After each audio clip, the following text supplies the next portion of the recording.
Today we're going to talk about Queen Elizabeth II and her relationship with Land Rover. She has some very special cars that were brought here not just for Pebble Beach, but here for the Defender event. And we're going to take you through that with the historian, Mike Bishop.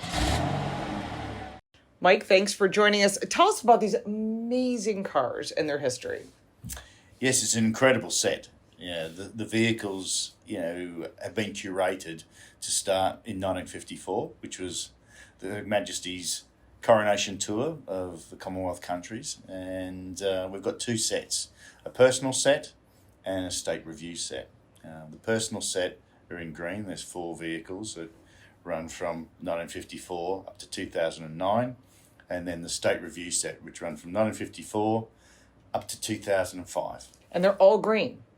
Now, with the green, the first set are green, the second set are in royal claret.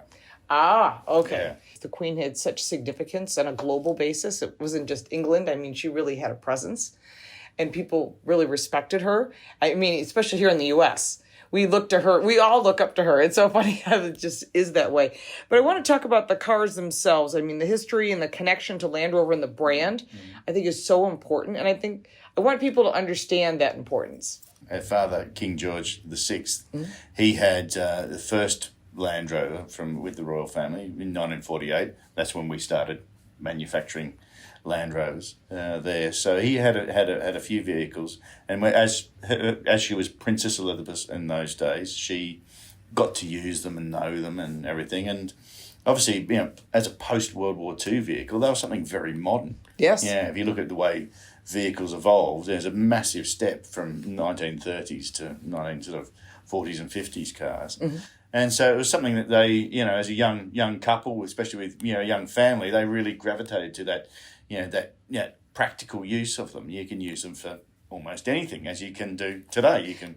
Right, exactly. You can use it off-road, on-road, you can anywhere in the world. Obviously got to know those vehicles very, very intimately as a professional motor mechanic herself from her days. She was a professional motor mechanic. For the British military. That's what Wow. That's what her vocation Very was. unusual for females, especially at that time. At that time, yeah, but I think she was obviously a very confident and a very, sort of mature and worldly kind of person. I think when she became monarch, that there was that decision was made and it wouldn't have been a very difficult decision. Mm-hmm. What are we going to use to go out to Australia and to New Zealand? A British-built car, of course. British-built car. Yeah, we'll go out in the Land Rover. And such history of the brand too, which I think people know Land Rover, but I think everybody knows about the historical significance of the cars, from Land Rover to Range Rover, and now we have Defender, which we're showing here this weekend at the Defender event. We're looking at some really advanced cars with the Octa, which we have separately listed. But the royal modifications that were done to these cars, besides they had special seating, and can you tell us some of the special features that made these cars unique? The Corgis literally invented dog guards. And you can see it was one of those things that, she was obviously a dog lover. She had her Corgis. Corgis are a British dog. Yeah, British dog. I have Yorkshire Terriers. Yeah. So, which are also British. British dog, lovely little, lovely creatures. A little smaller, Yeah, smaller.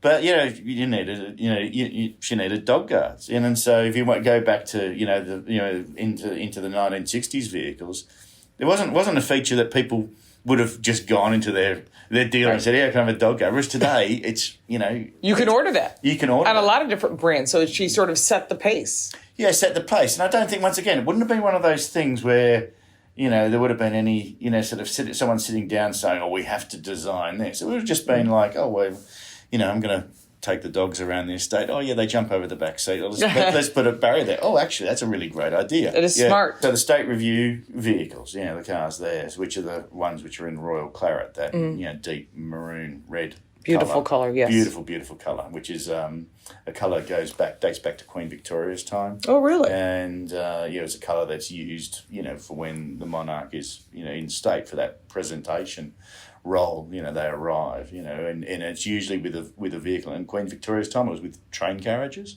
Mm-hmm. I like that. Yeah. And so there were no special security. There was no, bulletproof glass and all these special protections like you would see if it was the Pope. No, there was no. She was from that Second World War era. People didn't worry about stuff like that, I suppose. Different time, isn't it? She was a special lady. Yeah. And so what they did is they designed, the back of the vehicle to really be tailored to her and Prince Philip. And if you look at that original 54 model, it's got a little sort of seat rest in it. Mm-hmm. And it's designed so it looks like they're standing, but they're actually resting. And the reason for that is, the vehicles were, taken around sports fields. Mm-hmm. They even went down Bondi Beach they drove the Land Rovers down the beach.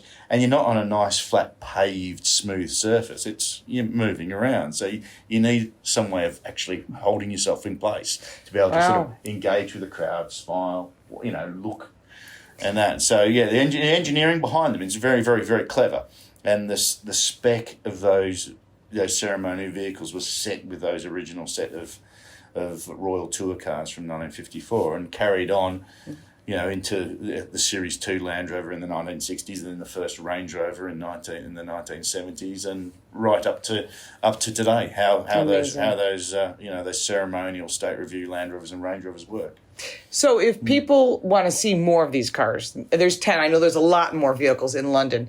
You would go to the British Motor Museum in London? Yeah, just in a place called Gaydon, just not that far from Birmingham. Yeah, the British Motor Museum is where they're mostly kept. It's right beside our engineering head office. So that could be a fun visit for anyone who's going to England. Certainly put that on your bucket list. Yeah, definitely go to the British Motor Museum. I mean, they've got loads of Land Rovers there alongside the Royal Fleet, which most of them are over here at the moment, but there are a few over there. Well, thank you so much, Mike. I appreciate you. You are Mr. Land Rover. You know all about this. Mm-hmm. You are a deep dive. You're like an encyclopedia of Land Rover, and that's great to have you here. Thanks so much for your time. Absolute pleasure.